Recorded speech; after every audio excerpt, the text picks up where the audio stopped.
आप मुझे घूर क्यों रही हैं? आहान ने शनाया से सवाल करते हुए कहा।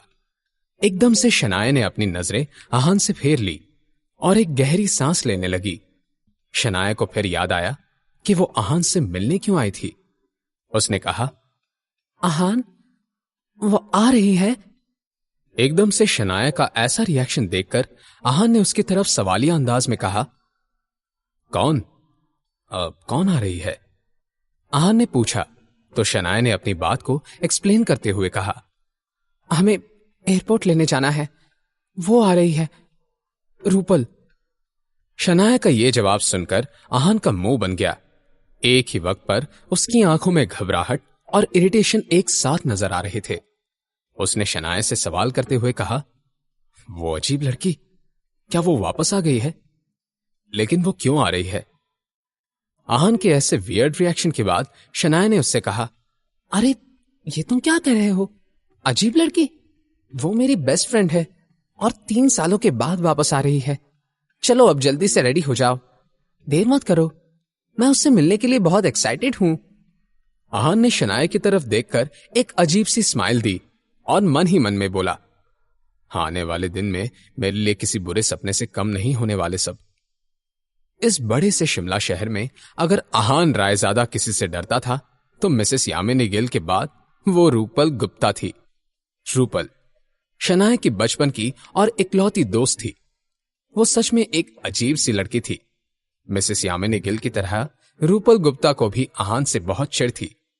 3 साल पहले शनाया की मॉम के साथ उसने भी आहान और शनाया की शादी के लिए अपना अपोज बिना डरे दिखाया था। जब आहान एयरपोर्ट जाने के लिए बेमन से तैयार हो रहा था, एकदम से उसे उसकी सुहाग रात वाला दिन याद आ गया। शेखर गुप्ता ने बहुत ही खुशी से सुहाग रात की रूम को सजाने के लिए कहा था और शनाया का रूम तरह तरह के फूल और सेंटेड कैंडल से सजा हुआ था। वैसे तो आहान ने कुछ ज्यादा करने के बारे में बिल्कुल भी नहीं सोचा था। वो तो बस शनाया से कुछ बातें करना चाहता था। लेकिन सबके सोने के बाद रूपल हाथ में कैंची लेकर उसके रूम में आ गई और सारे डेकोरेशन को इस तरह काट डाला जैसे कि वो कोई प्रोफेशनल बेरहम कसाई थी। रूपल इतने पर ही नहीं रुकी, उसने तो आहान को ये धमकी तक दे डाली कि अगर आहान ने शनाया को कुछ करने की हिम्मत भी की तो वो आहान को स्ट्रिपर्स क्लब में ले जाकर नचवाएगी। आहान को उस रात एक तरह का ट्रॉमा हो गया था। सुहाग रात के वक्त ही नहीं, आगे रूपल ने आहान को बहुत तंग किया था। वो आहान से इतनी नफरत करती थी कि उसने ये तक कह दिया था कि अगर उसे 2 खून माफ होंगे तो वो दोनों बार आहान की ही कत्ल होंगे।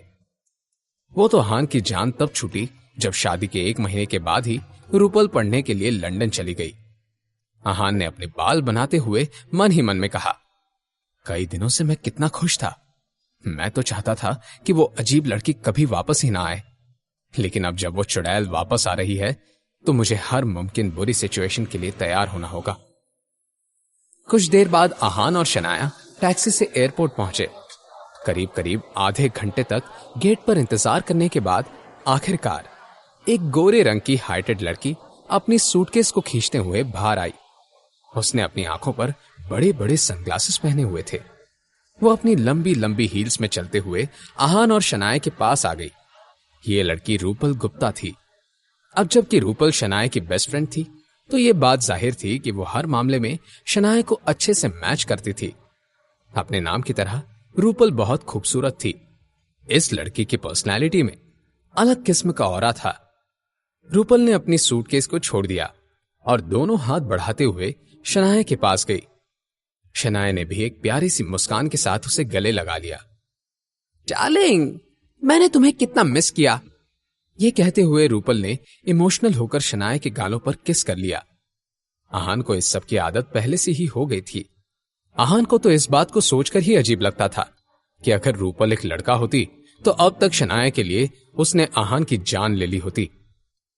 शनाया का चेहरा भी लाल हो रहा था। उसने कहा, मैंने तुम्हें भी बहुत मिस किया है रूपल। यह सुनकर रूपल के चेहरे पर एक शरारती मुस्कान आ गई। उसने शनाया से कहा, क्या ऐसी बात है? तो क्यों ना आज रात हम एक साथ सोएं, जैसे तुम्हारी शादी से पहले सोते थे। रूपल की बात सुनकर शनाया का मुंह बन गया और उसने कहा, रूपल थोड़ी सीरियस हो जाओ, अब हमारी उम्र क्या है? शनाया एक बहुत ही डिसेंट लड़की थी। उसे ऐसी बातें सुनकर बहुत जल्दी शर्म आ जाती थी। मगर रूपल शनाया से बहुत मुख्तलिफ थी। उसने शनाया को चिढ़ाते हुए कहा, क्या मैं सीरियस नहीं लग रही? 3 साल से तुम हर रोज अपने हस्बैंड के साथ सोती हो, एक रात से क्या हो जाएगा?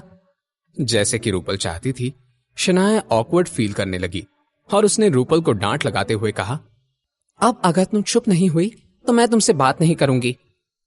शनाया ने नाराज होने का दिखावा करते हुए कहा। अगले ही पल शनाया की नजर आहान पर पड़ी, जो चुपचाप सब कुछ सुन रहा था, और शनाया का चेहरा पहले से भी ज्यादा लाल हो गया। रूपल एक बहुत ही बोल्ड मिजाज की लड़की थी, जिसे किसी की भी सुनने ना सुनने से कोई फर्क नहीं पड़ता था। रूपल ने फिर से शनाया से कहा, ठीक है बाबा, मैं कुछ नहीं कह रही। वैसे मैंने सुना है कि अब तुम स्प्रिंग कॉर्पोरेशन के कंस्ट्रक्शन प्रोजेक्ट की हेड बन गई हो। कांग्रेचुलेशंस। मैं कुछ दिनों के लिए बाहर क्या चली गई, मेरी बेस्ट फ्रेंड तो बहुत सक्सेसफुल बन गई है।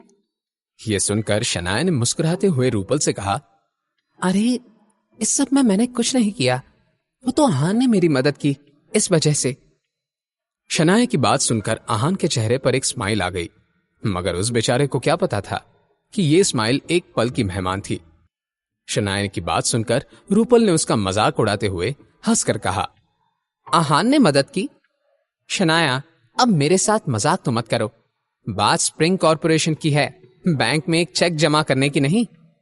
यह सुनते ही आहान के चेहरे पर आई स्माइल गायब हो गई। आहान ने नॉर्मल होने का प्रेटेंड करते हुए मन ही मन में कहा, उफ, अब मुझे इस सब की आदत कर लेनी चाहिए। ये चुड़ैल मुझे बात सुनाने का एक भी मौका नहीं छोड़ेगी।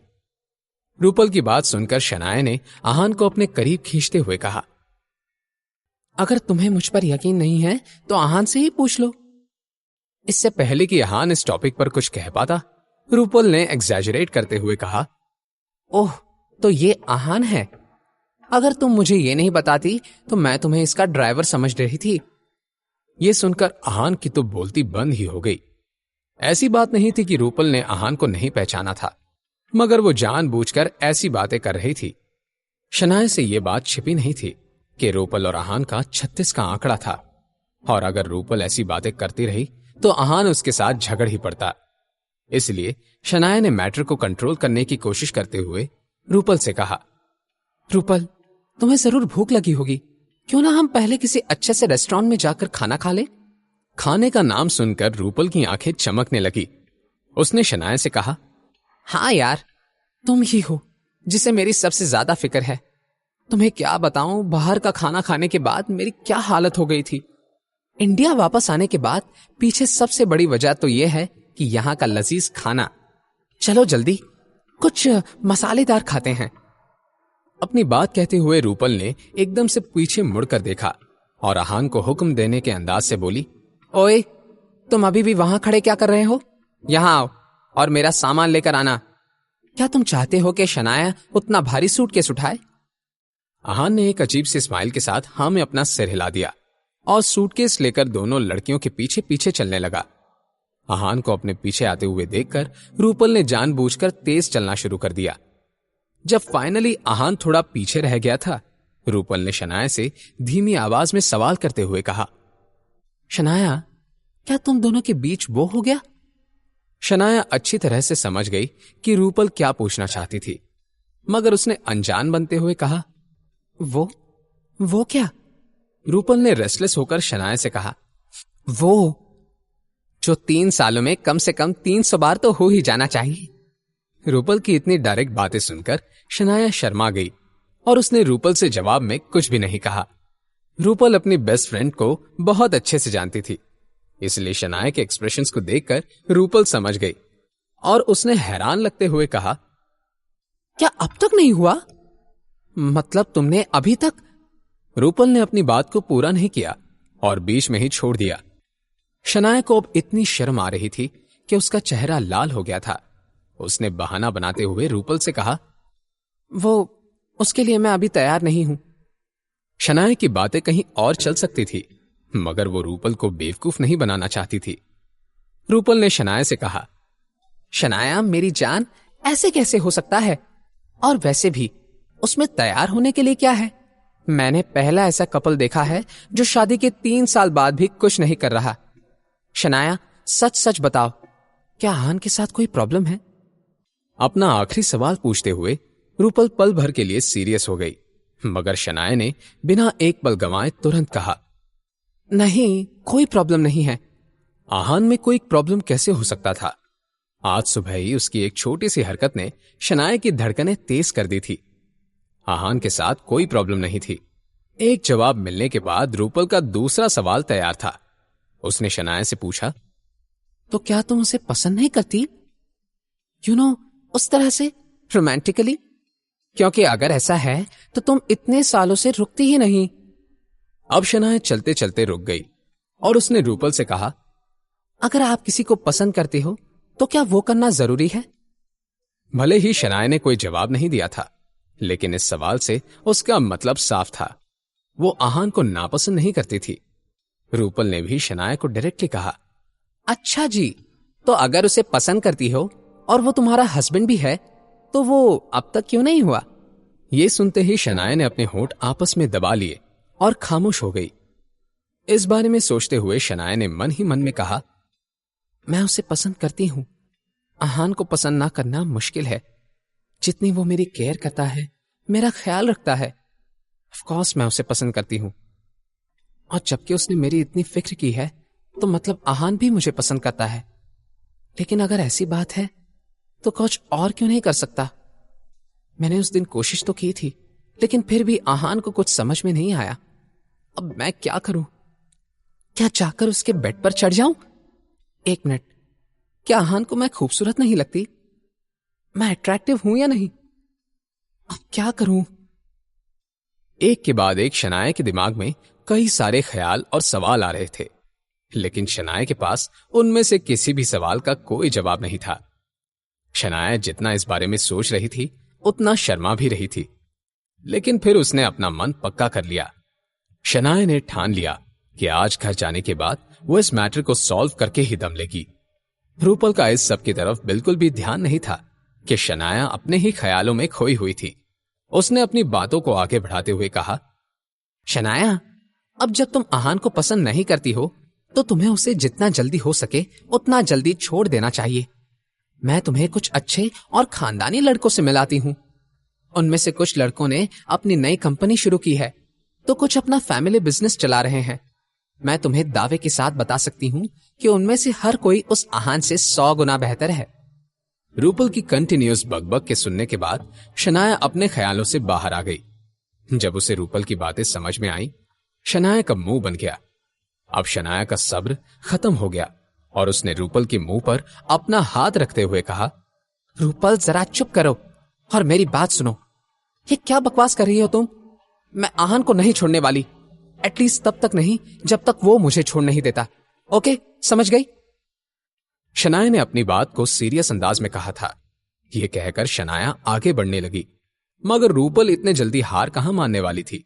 उसने शनाया को अप्रोच किया और अपनी बेस्ट फ्रेंड से सवाल करते हुए बोली, शनाया, उस आहान में ऐसा क्या है कि तुम उसे छोड़ना नहीं चाहती? इस वक्त रूपल गुस्सा लग रही थी। वो समझ नहीं पा रही थी कि एजुकेशन, फैमिली बैकग्राउंड या सोशल इमेज आहान कहीं पर भी शनाया की बराबरी नहीं कर सकता था, तो शनाया उसे इतना क्यों चाहती थी? रूपल का सवाल सुनने के बाद एकदम से शनाया की आंखें चमक गई। उसने आहान के बारे में सोचते हुए रूपल से कहा, आहान में कई सारी कमियां होंगी। सबकी नजरों में आहान मेरे साथ खड़े रहने के लायक नहीं है, लेकिन मेरे लिए वो इस दुनिया में सबसे कमाल का लड़का है। और अगर डिजर्व करने की बात है तो मैं ही आहान को डिजर्व नहीं करती। जैसे ही शनाया की बात खत्म हुई, उसने एक जानी मानी आवाज में अपना नाम सुना। यह आवाज किसी और की नहीं थी, आहान की थी। शनाया, रुकिए, क्या आहान ने शनाया की बातें सुन ली थी? अगर ऐसा था तो वो अपनी वाइफ से क्या कहने वाला था? क्या आहान और शनाया अपनी फीलिंग्स को मान लेंगे? जानने के लिए सुनते रहिए पॉकेट एफएम।